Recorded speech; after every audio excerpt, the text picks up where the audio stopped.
I've never been the kind of guy who expects the world to stop spinning just for me. Life's been good enough, a steady job, a decent house, and a family that gets by. But turning 40 felt different. For weeks, Belle kept dropping little hints. Her voice, all playful and mysterious, would say, "Just wait, Julian. Something big is coming." I'd catch her smiling at me over breakfast, her brown eyes sparkling like she was hiding a secret she couldn't wait to spill. Skylar, my 19-year-old daughter, would nudge me at the dinner table and ask weird questions like, "Dad, what's your favorite cake flavor?"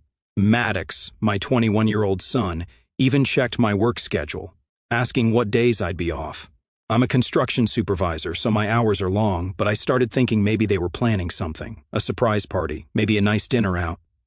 I didn't need much, just a little sign they cared. I let myself hope, you know.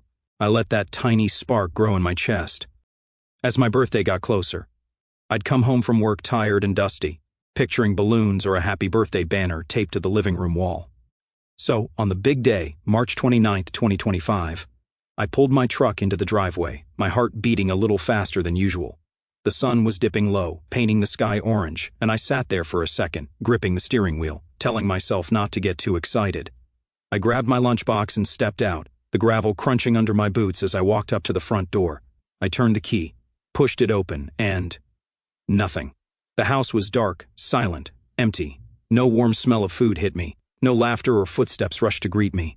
The living room stretched out in front of me, bare, no decorations, no candles, nothing. I flicked on the light, half expecting someone to jump out and yell, "Surprise!" But the switch just buzzed, and the bulb hummed to life, showing me the truth. The couch sat there, same as always. The TV was off. The kitchen counter was clean, no cake, no plates, no mess of a party being prepped. I dropped my lunchbox on the table, the thud echoing in the quiet, and stood there staring at the empty space where my family should have been. My phone stayed silent in my pocket. No texts, no calls, no, "Hey, we're running late." I walked through the house, my work boots leaving faint dirt marks on the hardwood. Upstairs, the beds were made. Skylar's room smelled like her lavender spray, but her backpack was gone. Maddox's sneakers weren't by the door. Belle's purse, the one she always leaves on the hall table, wasn't there. I checked the garage, her car was missing. My stomach twisted, heavy and sour, like I'd swallowed a rock. I told myself, maybe they're out getting something last minute. Maybe they'll pull in any second, headlights flashing, full of apologies and excuses. I sat on the couch, still in my dusty jacket, and waited. 5 minutes turned into 10. 10 turned into 30. The clock on the wall ticked louder than it ever had, each second slicing into that dumb hope I'd been carrying. I leaned back, rubbed my face, and felt the weight of 40 years settle on me. Not the milestone I'd imagined, but something else. Something cold. I grabbed a beer from the fridge, popped it open, and took a long sip, the bitter taste matching the ache starting to spread in my chest. They weren't coming. I knew it then, deep down, even if I didn't want to admit it. I'd spent weeks building up this moment in my head, picturing their faces, their voices, some kind of celebration to mark me hitting the big 40. But the house stayed quiet, and that silence told me everything. I wasn't worth the effort, not to them. I set the beer down, my hand shaking just a little, and stared at the blank TV screen, my reflection staring back, tired eyes, gray creeping into my beard. A guy who thought he mattered, 40 years old, and this was it.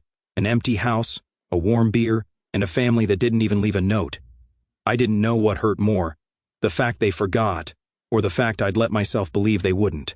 Either way, I wasn't moving from that couch, not yet. I'd wait a little longer just in case. But that spark, it was gone, snuffed out by the dark, quiet truth of my birthday night. 3 hours after I sat down on that couch, the beer was warm in my hand, and the house was still as empty as a ghost town. I'd been staring at the wall, trying to figure out what I did wrong, why nobody bothered to even call. My phone sat on the coffee table, screen black, mocking me with its silence. I checked it a dozen times, nothing, no missed calls, no texts. Just the same old lock screen of me and Belle from last summer, smiling at some barbecue. I didn't want to feel sorry for myself, but damn, it was hard not to. 40 years old, and this was my big day. I grabbed my phone again, more out of habit than hope, and opened Instagram. I don't usually scroll much, too many ads and fake smiles, but something told me to look, and there it was, staring me in the face like a punch to the gut. A photo of Belle, Skylar, Maddox, and her parents, Greg and Michelle, all grinning on a beach. White sand stretched out behind them, waves crashing, the sun setting all golden and perfect. Belle had a cocktail in her hand, her sunglasses pushed up on her head, laughing like she didn't have a care in the world. Skylar was splashing in the water, her hair wet and wild. Maddox stood there, shirt off, holding a beer, smirking at the camera. Greg and Michelle were lounging in chairs, looking smug as ever. The caption under Maddox's post hit me like a brick. "He won't even notice we're gone, LOL." I read it again, and a third time, just to make sure I wasn't seeing things. My own son wrote that. My family, my whole damn family, was at some fancy resort, living it up while I sat here in the dark, and they thought it was funny. I scrolled through more posts. Skylar had a story up, her sipping a drink with a little umbrella, tagging someplace called Paradise Cove Resort. Belle posted a selfie with Michelle, captioned, "Family time is the best time. Family time without me." I dropped the phone on the couch like it burned me and stood up. My legs shaky, my chest tight like someone was squeezing it, my hands clenched into fists. I walked to the kitchen, grabbed a bottle of whiskey from the cabinet, the good stuff Belle got me for Christmas, and poured a glass. No ice, no mixer, just straight.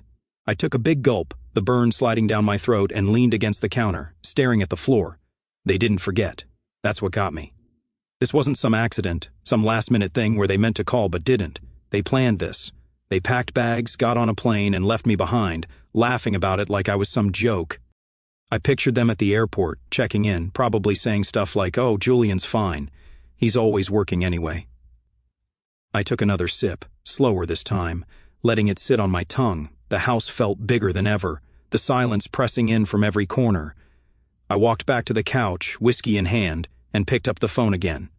I zoomed in on the photo, Maddox's stupid grin, Skylar's carefree wave, Belle's easy laugh. They looked happy, happier than they ever did here with me. I set the glass down and rubbed my eyes, feeling the sting of something I wouldn't call tears. Not yet. I wanted to text them. I wanted to call and yell, "What the hell is this? It's my birthday." But I didn't.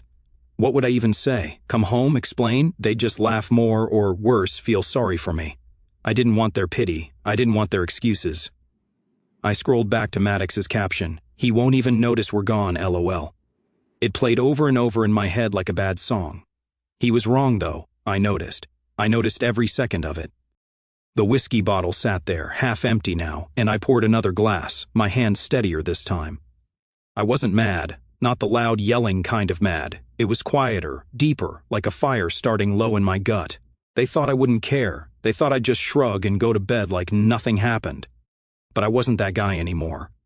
I took a sip, leaned back, and let the silence wrap around me.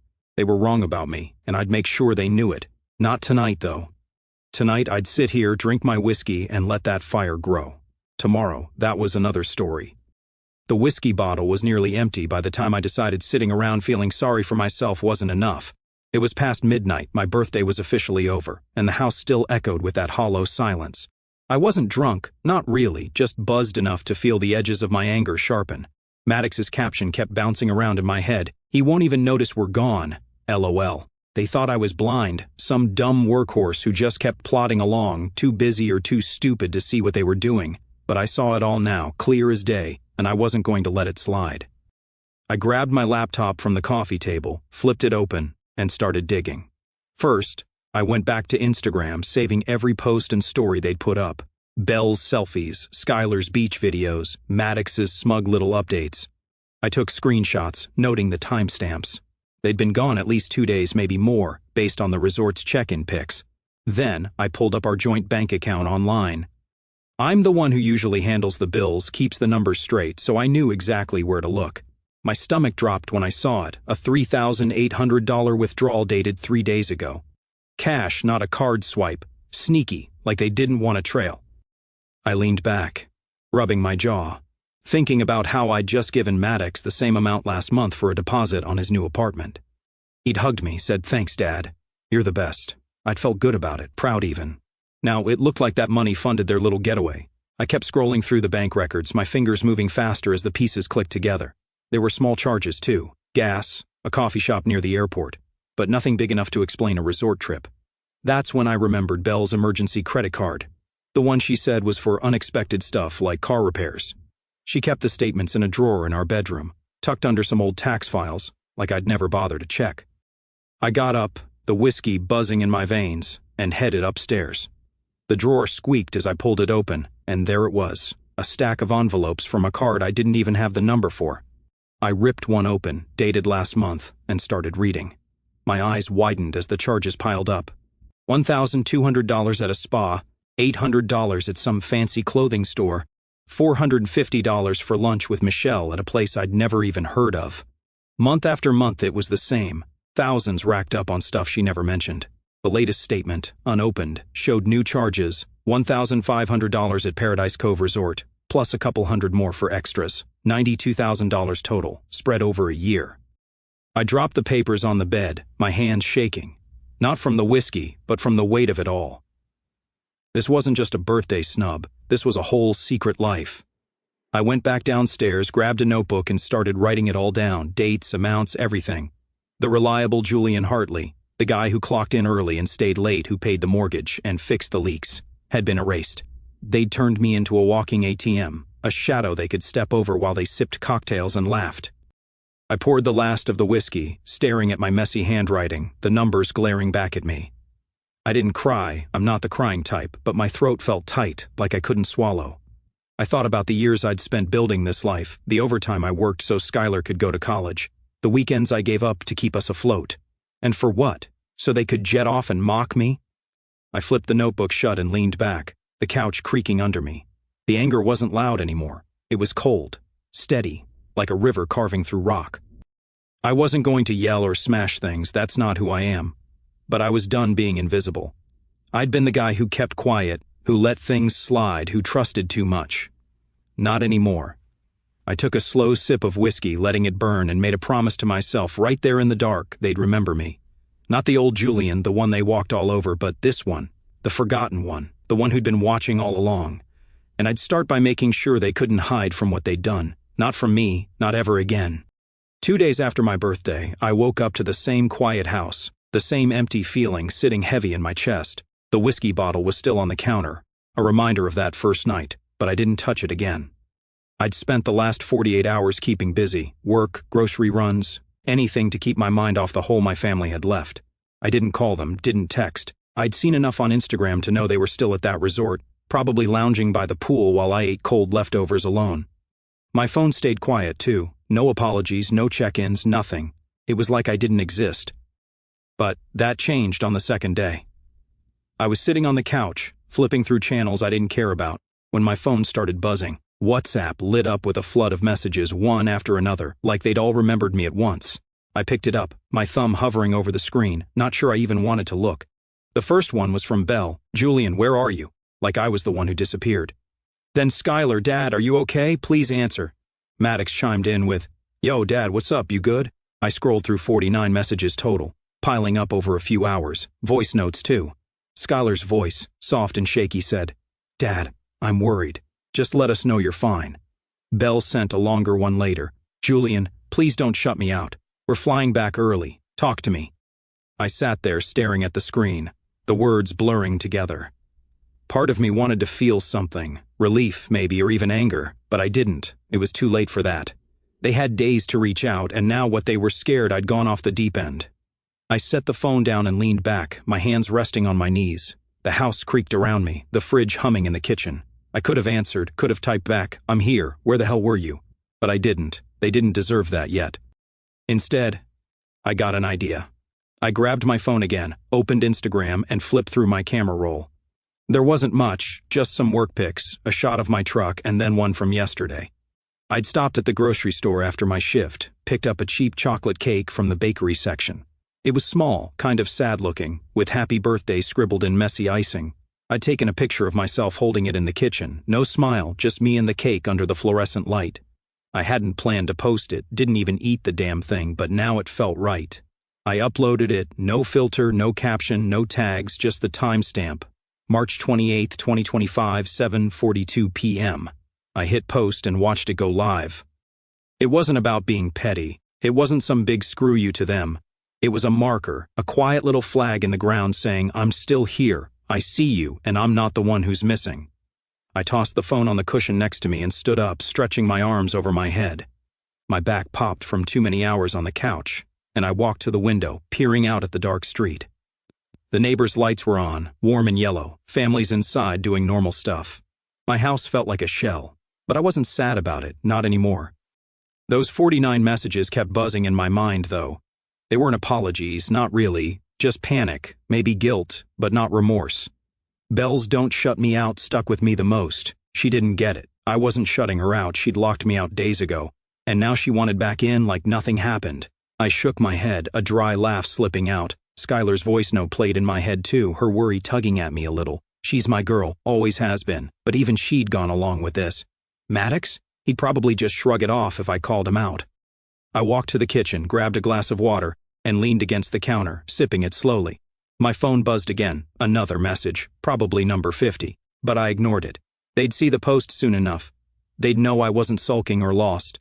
I was right here, watching, waiting.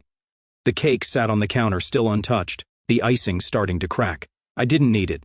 I didn't need their rushed words either. What I needed was something they couldn't give me yet, answers. And I'd get them, one way or another. For now, I'd let them squirm, let them wonder, because I wasn't the guy they thought I was anymore. Not after this. 3 days after my birthday, I was sitting in the living room, the TV on low, some dumb game show buzzing in the background. I hadn't answered any of those 49 messages, hadn't called back, hadn't even looked at my phone much since I posted that cake picture. It was late afternoon, the sun slanting through the blinds, casting stripes across the carpet. I'd just gotten home from work, still in my dusty jacket, when the doorbell rang. It wasn't a soft knock, it was sharp, insistent, like someone who didn't want to be ignored. I stood up slowly, my boots heavy on the floor, and walked to the door. I didn't know what I expected, but my gut told me it was them. I turned the knob and pulled it open, and there they were, Belle, Skylar, Maddox, and her parents, Greg and Michelle, all standing on my porch like some awkward family portrait. Belle was in front, holding a shiny gift bag, her smile tight and fake, the kind she uses when she's nervous. Skylar and Maddox hung back, Skylar picking at her nails, Maddox staring at his shoes. Greg and Michelle stood there like they owned the place, Greg's arms crossed, Michelle's lips pursed. I didn't say a word, just leaned against the door frame, looking at them, letting the silence stretch out. Belle shifted her weight, the gift bag crinkling in her hands. "Julian," she started, her voice too bright. "We're back. I wanted to see you." I didn't move, didn't nod, just kept my eyes on her. She faltered, then held up the bag like it was a peace offering. "I got you something for your birthday." I glanced at it. Probably some overpriced shirt or watch she thought would fix this. I didn't take it. Instead, I reached into my pocket, pulled out my phone, and opened Instagram. I held it up. Maddox's post right there on the screen. He won't even notice we're gone, LOL. I turned it so they could all see, my thumb resting on the edge. The air changed like someone sucked the oxygen out of it. Belle's smile dropped. Skylar's head snapped up, her eyes wide. Maddox shifted, muttering something under his breath. Greg cleared his throat, but I didn't give him a chance to speak. I looked straight at him, his smug face all red from the sun, and said, "You're not welcome here." My voice was calm, low, but it cut through the tension like a blade. Greg blinked, his mouth opening, then closing. Michelle stepped forward, her voice sharp. "Julian, that's uncalled for." I didn't let her finish. I said what I said. "You don't get to walk in here, not after this." I nodded at the phone, then stepped aside, holding the door open just enough for Belle and the kids. "You three can come in." "They can't." Belle hesitated, glancing back at her parents, but I didn't budge. Greg huffed, turning to Michelle like he expected her to fight me, but she just glared, her hands on her hips. After a long second, Belle nodded at Skylar and Maddox, and they shuffled past me into the house. I shut the door behind them, leaving Greg and Michelle standing there, their shadows still on the porch. Inside, the living room felt smaller with them in it. Skylar sat on the edge of the couch, her knees bouncing. Maddox leaned against the wall, arms crossed, avoiding my eyes. Belle stood in the middle, still clutching that gift bag like it was a lifeline. I walked past her, set my phone on the coffee table, and turned to face them. "So," I said, my hands in my pockets, "how was the beach?"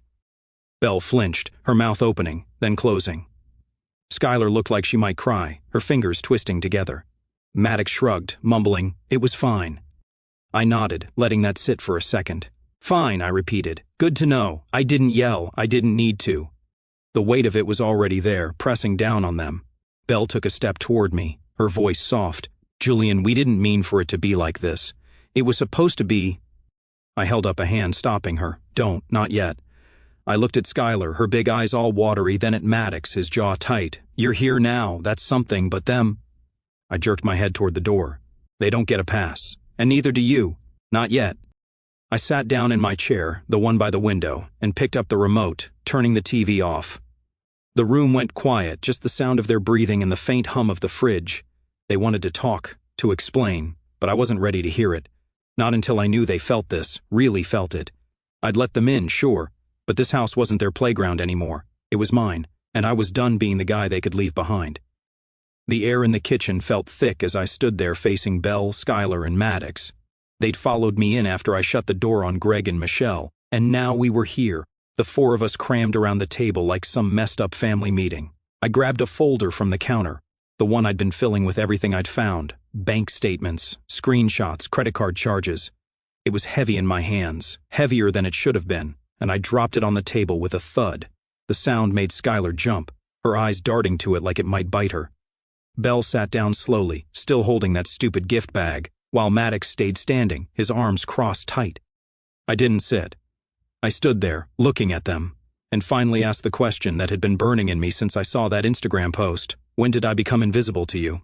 My voice was steady, quieter than I felt, but it hit them hard. Belle's head snapped up, her mouth opening like she had an answer ready, but nothing came out at first. Skylar stared at the table, her fingers tracing the wood grain. Maddox shifted his weight, his jaw clenching. I opened the folder, spreading out the papers. $3,800 withdrawn from our savings.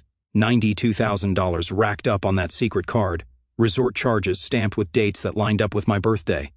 I pointed at Maddox's post, the LOL glaring up at us. "You think this is funny?" I said, tapping it with my finger. "You think leaving me here while you're all off sipping drinks is a joke?" Belle found her voice then, leaning forward, her hands clasped tight. "Julian, it wasn't like that. We were going to do something when we got back. It got out of hand, that's all."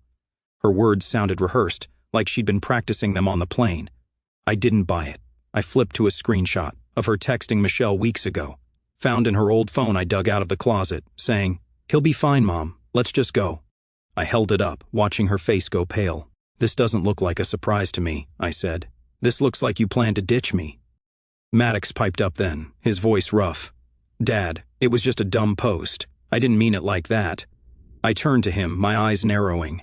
"You didn't mean it. You wrote it, Maddox. You laughed about it. You took my money I gave you for your place, and spent it on this." He looked away, his shoulders slumping, but he didn't argue. Skylar started crying then. Soft little sobs that made my chest ache. She's always been the sensitive one, my little girl who'd climb into my lap when she was scared. "Dad," she said, her voice breaking. "It was supposed to be for you too. We were all going to go, me, you, Mom, Maddox. But then Grandpa said—" She trailed off, wiping her eyes. I leaned in, my hands flat on the table. "What, Skylar?" She swallowed hard, glancing at Belle, who wouldn't meet my gaze. "He said you'd bring down the vibe, that you're always so serious and it would be more fun without you." The words landed like a hammer, cracking something inside me. I straightened up, looking at Belle. "Is that true?" She didn't answer right away, just stared at the table, her fingers twisting together. "Julian, it wasn't my idea," she finally said, her voice small. "Dad kept pushing, and I didn't know how to say no." I let out a dry laugh, shaking my head. "You didn't know how to say no to your dad, but you knew how to say no to me, how to leave me out, how to take our money and run off with them." I flipped the folder shut, the snap of it loud in the quiet. "I've been working my ass off for this family, for you, for the kids, and this is what I get. You let Greg decide I'm not worth it."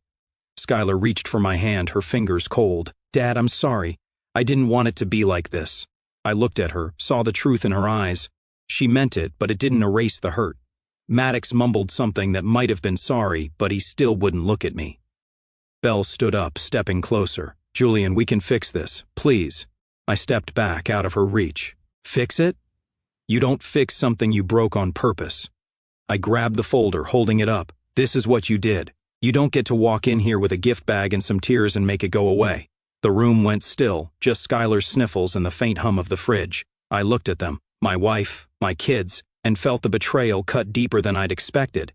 They'd chosen Greg's version of fun over me, and I wasn't sure I could forgive that yet. After that showdown in the kitchen, I didn't sleep much. The house felt different now, like it wasn't theirs anymore, just mine. Belle, Skylar, and Maddox had left the room quietly. Skylar still crying, Maddox slinking off to his old bedroom, Belle hovering like she wanted to say more but didn't dare. I'd laid it all out, the money, the lies, the way they'd made me feel. And I wasn't backing down. The next morning, I got up early, the sun barely up, and started making changes. I sat at the kitchen table with my coffee, laptop open, and pulled up our bank accounts. My hands moved fast, clicking through screens, setting up a new account in just my name. I transferred half our savings, enough to cover 3 months of the mortgage and utilities, into it, leaving the rest for Belle to figure out. She'd have to start pulling her weight now. I canceled the joint credit card, the one she thought I didn't know about, and set up a direct payment for Skylar's college tuition so it would go straight to the school. No more middleman, no more chances for that money to disappear.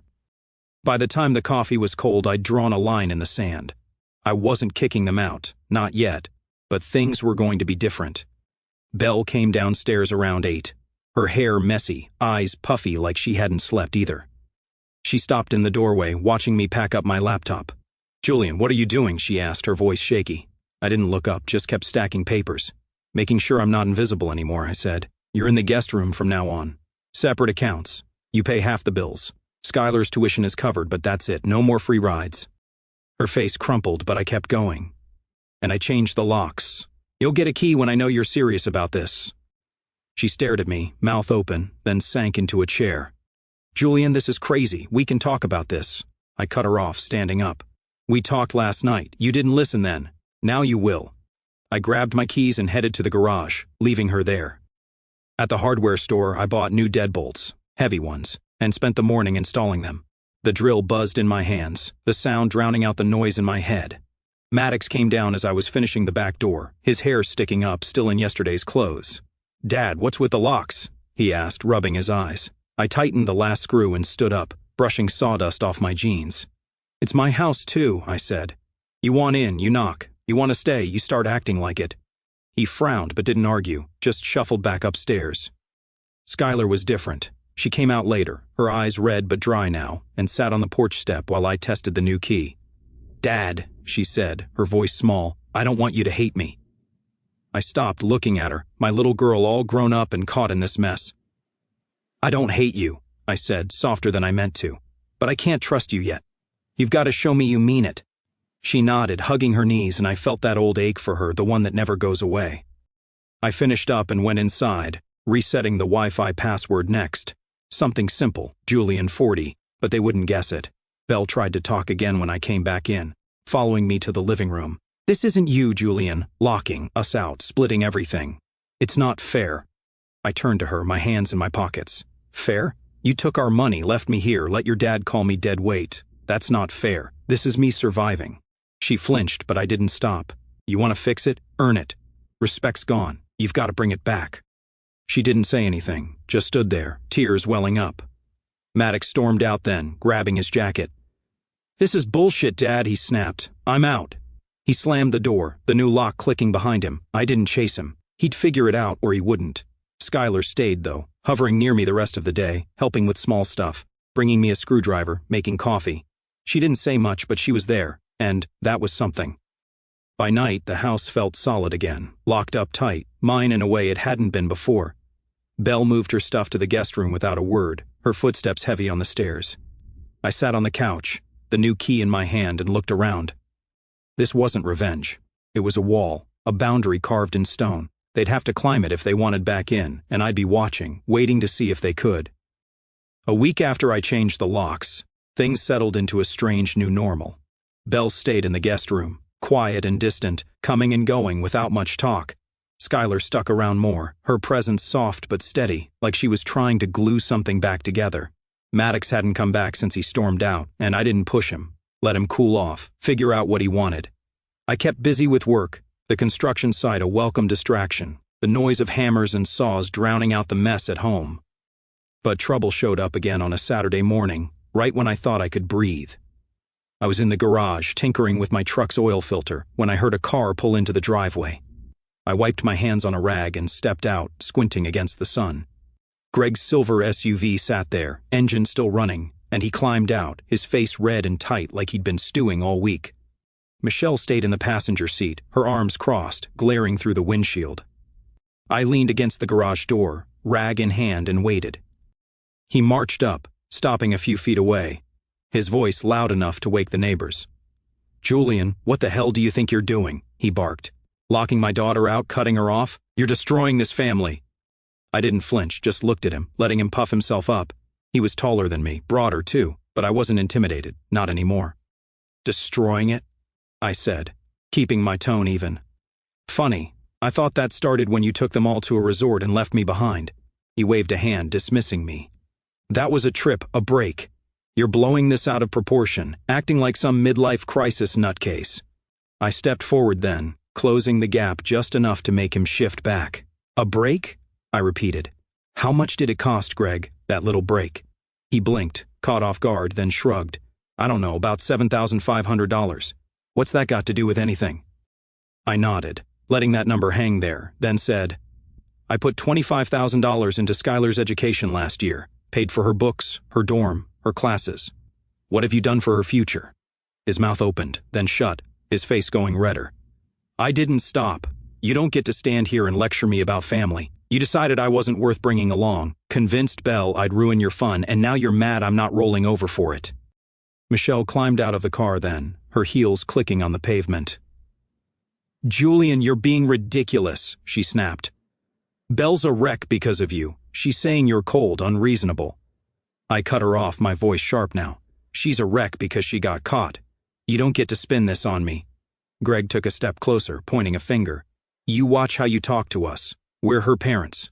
And I'm her husband," I shot back. "Or I was, until you helped her forget that." They stood there, fuming, but I didn't back down. I'd had enough of their high and mighty act. "Go home," I said, turning back to the garage. "This isn't your fight." Greg huffed, muttering something about me being ungrateful, then stormed back to the car. Michelle followed, throwing one last glare over her shoulder. They peeled out, tires squealing, and I watched them go, the rag still clenched in my fist.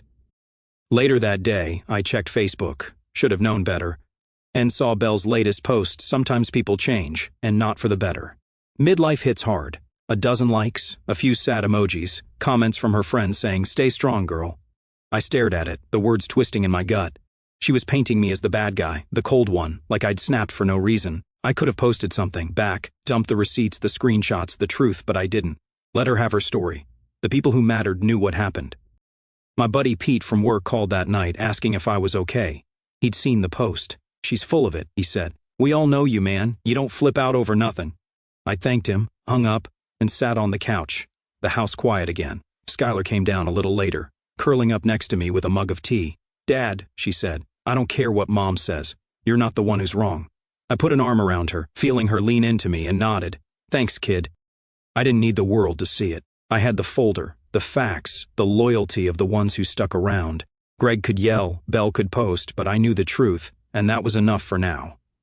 Weeks had passed since Greg's blow-up in the driveway, and the house had settled into a rhythm I could live with. It wasn't peaceful exactly, more like a ceasefire, everyone figuring out where they stood. Belle stayed in the guest room, coming and going with her head down, her words short and careful.